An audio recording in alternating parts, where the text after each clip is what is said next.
नदी भट्टराई उपस्थित भइसकेको छु। साहित्यिक अभिवादन अर्पण गर्न चाहन्छु। हामीले हाम्रो साहित्य कार्यक्रमको मझरीमा विशेष गरी स्थानीय स्रष्टाहरू जो सृजनशील भएर पनि गाउँमै बचिरहेको, सृजना अब्बल भएर पनि समय र आर्थिक समस्यामा अल्झिरहेको जस्ता स्रष्टाहरूलाई नेपालको वर्तमान राजनीतिक परिवेशले अवलम्बन गरेको नियम कानून बमोजिम स्थानीय स्तरको विकासको पूर्वाधारसँग वा आफ्नो चौतर्फी विकास आफै गरौं भन्ने सिद्धान्तको आधारमा साहित्य, संगीत, कला र संस्कृतिमा आबद्ध स्रष्टा र द्रष्टालाई पनि संचारसँग संवाद गराउनुपर्छ भन्ने लागेको छ। यस्ता किसिमका स्रष्टालाई गाउँबाट संचारको आवाजसम्म हुलमिल गराउने गरेका छौं। यसै सन्दर्भलाई जोड्न आज म तपाईलाई ताप्लेजुङको सिदिङमा गाउँपालिकातिर लान चाहन्छु।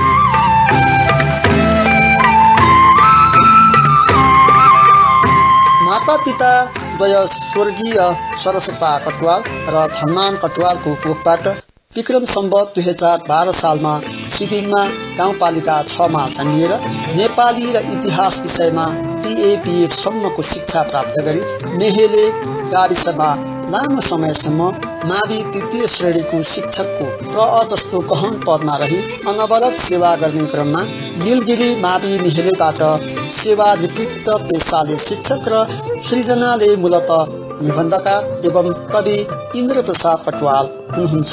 उहाँकै स्मृति र अनुभूति नामक दोस्रो कृति कविता संग्रहबाट केही कविता मेरो आवाजमा साभार गर्ने तयारीमा छु।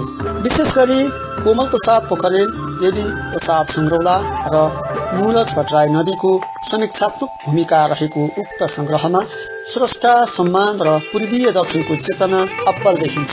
आफ्नै स्वर्गको सोपान चढेकी छोरी सृजना कटुवालप्रति समर्पित 4 हरफको 2 श्लोक झ्याउरे कवितालाई शिरमा राखेर अनुभूति भएका र सम्झना गरेका आफ्ना भावनाहरूलाई प्रकारको हिसाबले 2 भागमा र महत्वको हिसाबले 6 भागमा बाँडिएको उक्त संग्रहमा वन्दना खण्ड, नैतिक खण्ड,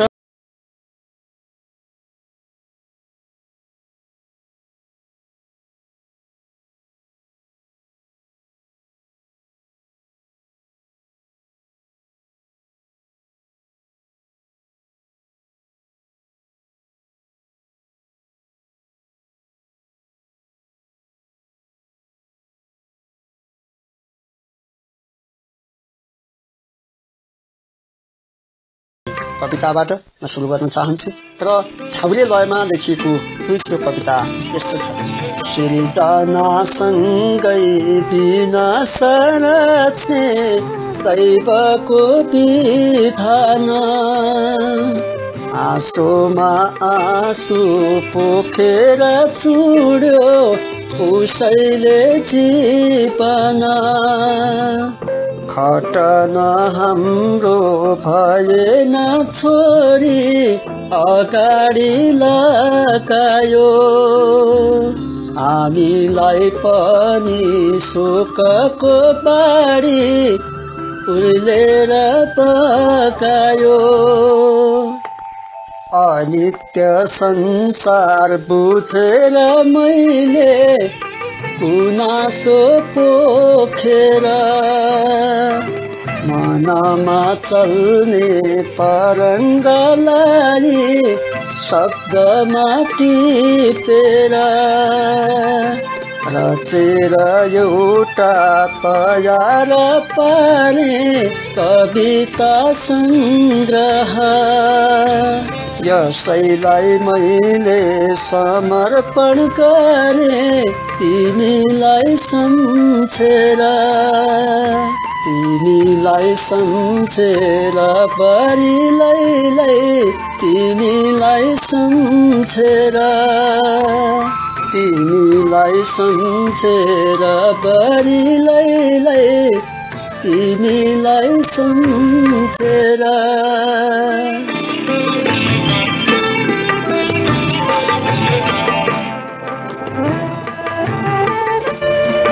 त्यसरी कवि इन्द्र प्रसाद कटुवालले आफ्नी स्वर्गको सोपान चढेकी छोरी सृजना कटुवालप्रति समर्पण भाव व्यक्त गरेको कविता मैले वाचन गरेँ। त्यसपछि यो कविता संग्रहको झन्डै मङ्गलाचरणको भूमिका निर्वाह गरेको एउटा कविता।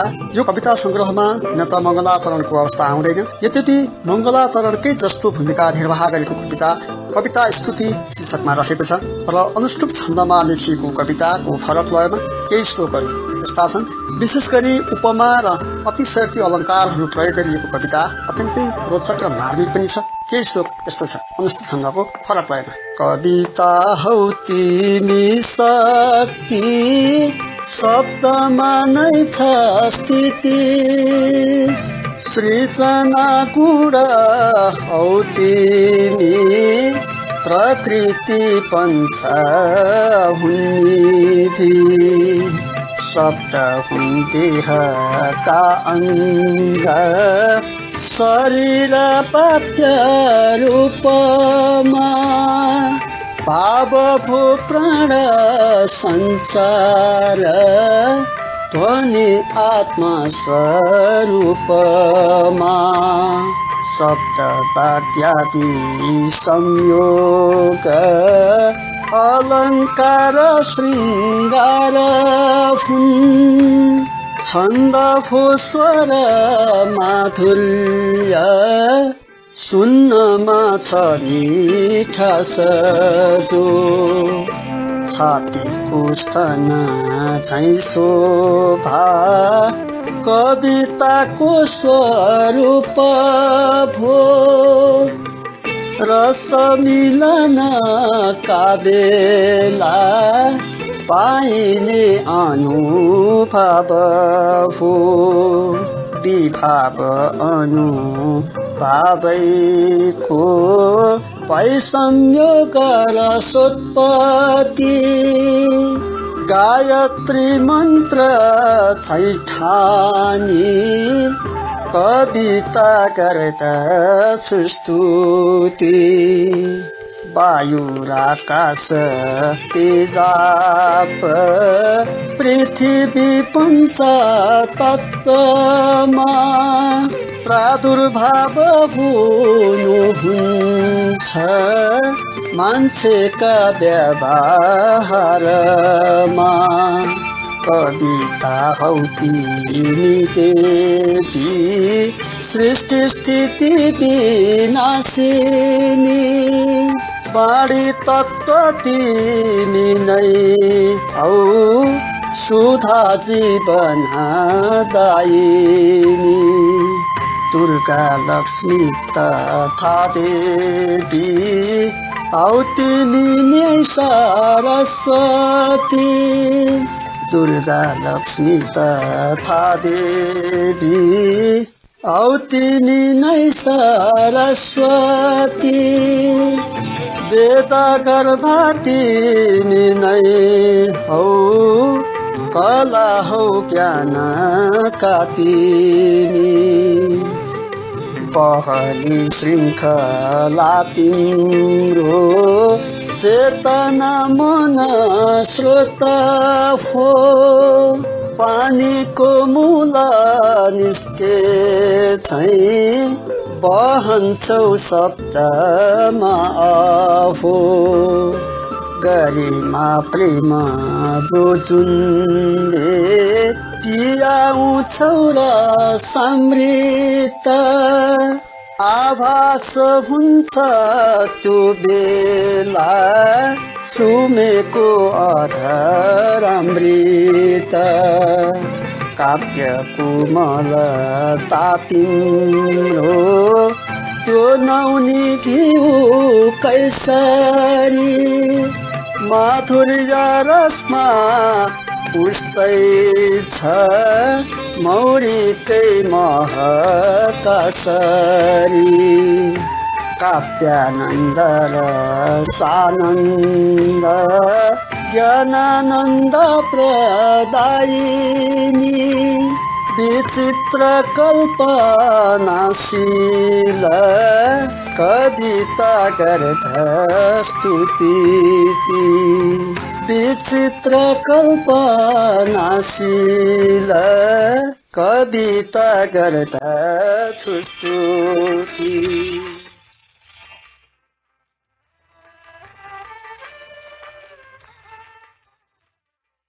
यसरी कवि इन्द्रप्रसाद कटुवालले आफ्नो कविताको सम्पूर्ण भाव कविता स्तुति नामक शीर्षकमा समावेश गरेका छन्। त्यसपछि अनिश्चित गन्तव्य शीर्षक कविताबाट केही यस्तो रहेको छ। इन्द्रवतका छन्द र शान्त रसको उच्च परिपाकमा रहेको कविता केही श्लोक यस्तो छ। माता पितामा जब काम चेष्टा जागेर आयो मन क्षुब्ध भइको, एकान्तमा गए जब भोग भइको, यो जन्मको कारण बन्न गएको, जन्मी धरामा हुँदा आउनको कसले दिलायो सब प्रेरणा यो, शून्यै थियो वा कि त के थियो लौ त्यो गर्भवासै अघिको अवस्था, संसार हेर्ने न त चाहना थियो त्यो गर्भवासै न त लौ मजा थियो, सन्ताप धेरै यस जीवनैमा होला कि वा पाप पुनश्च यहाँ, जेमा रसै बस न त गो त्यसैमा, टाढा पनि वा कि त लौ चाहना, प्राणान्त बन्दा सगमा गएको इच्छा मनैमा कि त त्यही उदायो, जे होस् म आए अब फिर्नु नै छ, जाने तयारी पनि गर्नु नै छ, आफ्ना खुसीमा रहँदैन प्राण, निस्केर जाँदा सकिँदैन रोक्न, मर्दैन आत्मा तर देह मर्छ, कर्मानुसार पुनः जन्म लिन्छ, यो भावनाको गहिराईमा छ, साँच्चै भए यो अब जानु कहाँ छ, यो भावनाको गहिराईमा छ, साँच्चै भए यो अब जानु कहाँ छ। यसरी कविले अनिश्चित गन्तव्य शीर्षकमा रहेको कवितामा आफ्नो दार्शनिक पक्ष समावेश गरेका छन् र विशेष गरी कविहरूले शान्त रसको परिपाकमा वैराग्यलाई समाहित गर्नु पर्यो भने यसरी समाहित गरेको देखिन्छ र यी कवितामा पनि शान्त रसको परिपाक उच्च रहेको पाइयो। कवि इन्द्रप्रसाद कटुवाललाई हार्दिक आभार व्यक्त गर्न चाहन्छु। त्यसपछि अर्को एउटा कविता। कविले साहित्य स्रष्टाहरूको ठूलो चाहना गरेका छन्। स्रष्टाप्रति श्रद्धाञ्जली भन्ने शीर्षकमा अक्सु साथ एकपटाप्रति श्रद्धाञ्जली शीर्षक रहेको कविताका केही श्लोक यस्तो छ। शार्दूल विक्रीडित छन्दको फरक रहेको। तारा तीन बका गनेर जसरी लाग्दैन पत्ता कसै, पानी सागरको हरेर कसले राखला ललेला उसै। तारा तीन भका गनेर जसरी लाग्दैन पत्ता कसै, पानी सागरको हरेर कसले राखला ललेला कसै। त्यस्तै ठान्दछु काव्य सागर अहो ती देव कोटाजीको, गर्ने सम्भव छैन वर्णन अहो उनका सबै काव्यको। इच्छा शक्ति ठुलो भनौँ त धनको, खाँचो भयो नै किन ज्ञान भाव भयो भनौँ यदि भने उनका शरीर छन् कुन। अर्थै शक्ति र ज्ञान शक्ति बिचके हो साध्य औ साधना, उनकै जीवन बोल्छ यो विषयमा बाँकी रह्यो बुझ्नमा। मान्छेले उसका अनेकन क्रिया मान्छेसँगै गर्दछ, औ त्यसका अतिरिक्त जीव प्रकृति नै ठान्छ हो साधना। साध्यै हो कुन जीव वा प्रकृतिमा के सत्य हो वास्तव, मान्छे साधन हो कि चाहिँ प्रकृतिको, देखिन्छ एकातिर। थुप्रामा रहने गरिब सबमा उनको सदा स्नेह थियो, नेपालीपनको पवित्र दिलमा उनको सदा बास थियो। आँसु दिव्य मुहारमा भरिदिने उनको महान भाव थियो। सम्झिए मनले प्रगाढ दिलले श्रद्धाञ्जली दिन्छु यो। सम्झिए मनले प्रगाढ दिलले श्रद्धाञ्जली दिन्छु यो। श्रद्धाञ्जली दिन्छु यो कविताबाट कविले हाम्रा संस्थाहरूलाई बिर्सन हुँदैन भन्ने भाव महाकवि लक्ष्मीप्रसाद देवकोटाको श्रद्धाञ्जली शीर्षक कवितामा व्यक्त गरेका छन्।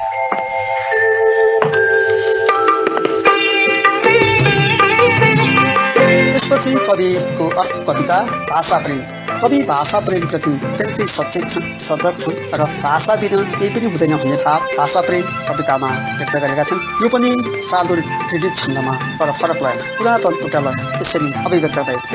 भाषा हो मनको विचार बहने आवाजको नै घर, मान्छेको हृदय छ बास यसको आफ्नो प्यारो घर। मान्छेकै मुखबाट मूल बहदै निस्किन्छ यो बाहिर, मान्छेकै मनतर्फ लक्षित गरी ठोकिन्छ कानैतिर। शैली रीति र व्यञ्जनार्थ सबती हुन् भाव चेष्टाहरू, सौन्दर्य पदको तन्यास हुनको हो प्राण यसको रस। एउटै तत्त्व छ यो तथापि यसका छन् जात धेरै थर। एको हम बहुश्याम वेद स्वरूपा श्री शारदायै नमः। माताले जसरी पियारसँग नै हुर्काउँछिन् बालक, त्यस्तै ज्ञान पियाउँदै सकलमा हुर्काउने सादर। स्रष्टाति सबमा सभक्ति मनले मेरो छ लौ वन्दना। भाषा नै छ अमूल्य औषधि निको पार्ने सबै वेदना। माताका मुखबाट जो सुनिलिए त्यो प्यारका शब्दमा, नेपाली पहिचानको मधुर त्यो भाषा जसै काखमा। तोते शब्द फुट्यो जसैमा पनि ता प्यारो सबैको भए। भाषा हुन् जननी भनेर यसरी यो ज्ञान पाइलिए। भाषा हुन् जननी भनेर यसरी यो ज्ञान पाइलिए। भाषा हुन् जननी भनेर यसरी यो ज्ञान पाइलिए। कवि इन्द्रप्रसाद कटुवाललाई हार्दिक आभार व्यक्त गर्न चाहन्छु। भाषा बिना व्यक्ति रहँदैनन्, लवज रहँदैन, परिचय रहँदैन, आफ्नो आत्मपान्त कुनै पनि परिचय रहँदैन, राष्ट्र रहँदैन, माटो रहँदैन भन्ने भावमा कविता सम्प्रेषण भएको थियो। त्यसपछि म अर्को कवितातिर लम्बन चाहन्छु। ताप्लेजुङे सुन्दरी एउटा भूगोललाई मानवीकृत गरिएको कविता, मानवीयता विषयले पनि मानवीकृत गरिएको कविता ताप्लेजुङे सुन्दरी साधु विकृत छन्दमा उसको फरक लय यस्तो छ। रातो सिन्दुरले दिधार बिचमा टिको खुले छै गरी फुल्दा तु वनमा गुराँस तनमा सौन्दर्य छाए सरी टाढा खोचल तार कुञ्ज हरिया श्रृङ्गार सौन्दर्य चाहिँ तेस्रो उच्च हिमालबाट बहने को हौ तिमी सुन्दरी काबेली मैया तमोर भनिने गङ्गा तिमी हौ खुद स्वर्गैबाट झरी धुएर शिवका लट्टा सिलैका सब शीर्ष शोभित वस्त्र त्यो स्फटिक चाहिँ छोडे किवा चन्द्रले योगीको सब ध्यान भङ्ग गरी नै भेजी किवा इन्द्रले तिम्रा अङ्ग मोहा सुगन्ध बहने आवा खुबै शीतल बाचाको स्वर ताल चाहिँ धुन दिँदै बच्चन नदी कलकला यस्तो सुन्दर दिव्य रूप रचना देखेर यो मनभरि मुक्तै कण्ठ गरेर भन्छु म तलौ ताप्लेजुङे सुन्दरी मुक्तै कण्ठ गरेर भन्छु म तलौ ताप्लेजुङे सुन्दरी। यसरी कविले आफ्नो जन्मथलो जननी जन्मभूमि स्वर्गादपि गरिएसी भनिएको छ र आफ्नो जन्मभूमि ताप्लेजुङ र सम्पूर्ण भूगोलको प्रतिनिधित्व गर्न र ताप्लेजुङलाई एउटा नारी पात्रको रूपमा उभाउने कोसिस गरिएको छ। कविलाई हार्दिक आभार व्यक्त गर्न चाहन्छु। त्यसपछि हामी अर्को कवितातिर लम्कन्छौँ। त्योभन्दा अगाडि हाम्रो कार्यक्रमको समय सकिन लागेको छ। हामी अन्त्यमा केही कविता वाचन गर्छौँ र कार्यक्रमलाई गीत मार्छौँ। त्यसपछि एउटा कविता उनको एउटा बेजोड कविता राष्ट्रिय कमारो भयो शीर्षकमा यस्तो छ। साधु विकृत छन्दमा रहेको कविता, यो पनि फरक लयमा। आमाको मन रुन्छ आज घरमा रित्तो हुनाले गरी छैनन् ती घरमा विदेश घर भो आफ्ना सबै सन्तति बाबाको सपना समेत सब त्यो पुरा नभई खेर गो थाहा छैन कि आज यो विषयमा राष्ट्रै कमारो भयो सिस्नु सागर कन्द मूल फलता मानिन्छ है पौष्टिक कोदो धान गहुँ मकै सब कुरा उब्जिन्छ अत्याधिक नेपाली पहिचानका जति छन् खाद्यान्न हाम्रो अहो नेपाली पहिचानका जति छन् खाद्यान्न हाम्रा अहो छाडी आज विदेशकै भर लिँदा राष्ट्रै कमारो भयो छाडौँ जान विदेश बन्धु सबलौ फर्कौँ गएका सब लागौँ उन्नतितर्फ फोर्न पहरा बाटो खुलाउँ अब आफ्नै साधनको प्रयोग अब त गर्नेछ बेला अहो अर्काकै भरमा पस्यौं अझ भने राष्ट्रै कमारो भयो अर्काकै भरमा पस्यौं अझ भने राष्ट्रै कमारो भयो अर्काकै भरमा पस्यौं अब भने राष्ट्रै कमारो भयो। कविले विदेश पलायन हुने युवा युवती प्रति संकेत गर्दै सतर्क हुन आग्रह गरेका छन् र एउटा समस्या पूर्ति कविताको एउटा नमुना पनि थियो राष्ट्रिय कमारो भन्ने शीर्षक र नेपाली साहित्यका माध्यमिककालीन संस्था मोतीराम भट्टले सुरु गरेको समस्या पूर्ति कविताको एउटा नमुना पनि मानिन्छ। यसपछि म उनको पद्य कविताका केही टुक्रा वा पंक्तितिर पढ्न चाहन्छु। त्यसपछि हामी गीतमा तर्खरमा छौँ। कवि इन्द्रप्रसाद कटुवालको स्मृति र अनुभूति नामक कविता संग्रह भित्रको गद्य कविता अन्तर्गत तेरो न मेरो शीर्षकको कविता का केही पंक्ति यस्तो रहेको छ। बेला बखतमा तेरो र मेरोको सीमा विवाद चल्छ, मारामार हुन्छ, यो विश्व हल्लिन्छ। यो मारामार र काटाकाट सृष्टिदेखि नै चलिरहेछ। बेला बखतमा तेरो र मेरोको सीमा विवाद चल्छ, मारामार हुन्छ, यो विश्व हल्लिन्छ। यो मारामार र काटाकाट सृष्टिदेखि नै चलिरहन्छ। यो विवादमा मेरो ठहर छ, म केवल अहंकार हो, स्वार्थ हो, तँ अज्ञानता हो, एउटा निष्पट्ट अन्धकार हो। त्यसैले त तँ र म जोडिँदा तँ म बन्दो रहेछ। आखिर एक दिन यहाँ तँ र म यो वा त्यो, भन्ने शरीरहरू मट्टीमा मिल्न पुग्छन् र पुगेका छन्। परिणाम स्वरूप यहाँ देखिन्छ तेरो न मेरो, न मेरो न तेरो। अत्यन्तै मार्मिक कविता थियो यो। गद्य कविता अन्तर्गतको एकदम सशक्त कविता पनि मान्न सकिन्छ यसलाई।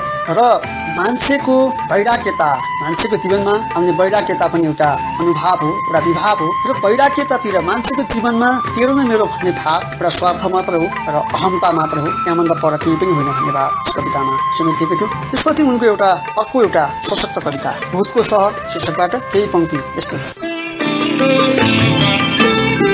मलाई आज पनि त्यस्ता भूतको पटक्कै डर लाग्न छाडेको छ, किनकि जमाना परिवर्तन भएको छ, मानसिकता परिवर्तन भएको छ, अनि ती ओडारमा रहने भूतहरूको पनि मानसिकता परिवर्तन आएर आजकल सहर बजारका ठुला ओडारमा मानिसको भेष बदलेर बस्ने गरेको चाल पाएको छ। त्यसैले आजकल म हजुरबाले भनेको जस्तै छोराछोरी र भाइ बहिनीहरूलाई भन्न थालेको छु, ए नानी हो, आज पनि सहर बजारतिर भूत पसेको छ, साह्रै होस् गर है, सिध्याउ जाने। ए नानी हो, आजकल सहर बजारतिर भूत पसेको छ, साह्रै होस् गर है, सिध्याउ जाने। मैले यसअघि सहर बजारको कुना कुनामा, गल्ली गल्ली र चोकहरूमा, व्यवस्थित होटलहरूमा अनि ठुल्ठुला महलहरूमा डर लाग्दा भूतहरूको छाया देखेको छु। अनि यसले बिगारेका थुप्रै घटनाहरू सञ्चार माध्यमले फुकेको सुनेको र सुन्दै आएको छु। मैले पहिले पनि सहर बजारतिर चुडेल हुन्छ भन्ने त सुन्दै गरेकै थिएँ। आज ती चुडेलहरू शक्तिशाली भेषधारी हतियारधारी बनेर महिलाको रूपमा, पुरुषको रूपमा अनि 2 नम्बरी व्यापारीको रूपमा मान्छेको सातो टिप्दै मुर्छा पार्दै कोलाहल मचाएर थुप्रै सन्तास फैलाइरहेका छन्। पहिलेको भूतलाई त धामी झाँक्रीले मन्छाउने गर्दथे, तर आजकल यसलाई धामीको ढ्याङ्ग्रो र बिजुवाको थाल ठटाइ त जिस्क्याए जस्तो मात्र हुन्छ। धामीको ढ्याङ्ग्रो र बिजुवाको थाल ठटाइ त जिस्क्याए जस्तो मात्र हुन्छ। त्यसो गरेको देखेर यो खित्त हाँसिदिन्छ। म डराइरहेको छु, म थरर घामिरहेको छु। यो आतंक, यो सन्तास दिनरात बढिरहेको छ। सुरक्षा निकाय स्तब्ध बनेको छ। अब कुन बेला के हुने हो? रोकथामका र निवारणका उपायहरू कसैका मगजमा सुत्न सकेको छैन, भूत सहरमा पसेको छ। कसैको मगजमा सुत्न सकेको छैन, भूत सहरमा पसेको छ। अत्यन्तै शक्तिशाली कविता थियो, भूत सहरमा पसेको छ। वर्तमान व्यक्तित्वहरूलाई व्यङ्ग गरिएको कविता थियो र अत्यन्त सशक्त कविता पनि थियो। कवि इन्द्रप्रसाद कटुवाललाई हार्दिक आभार व्यक्त गर्न चाहन्छु। अब हामी कार्यक्रमको अन्त्यतिर आइसकेका छौँ। यतिन्जेल साथ दिएकोमा तपाईँलाई हार्दिक धन्यवाद भन्दछु र सुनेर साथ दिने सम्पूर्ण श्रोतालाई पनि धन्यवाद भन्दछु। अनि यी र यस्तै रोचक, ज्ञानवर्धक र खोजमूलक सामग्री लिएर आउने पाछा अर्को सातासम्म उचित पर्न चाहन्छु। हवस् त, नमस्ते।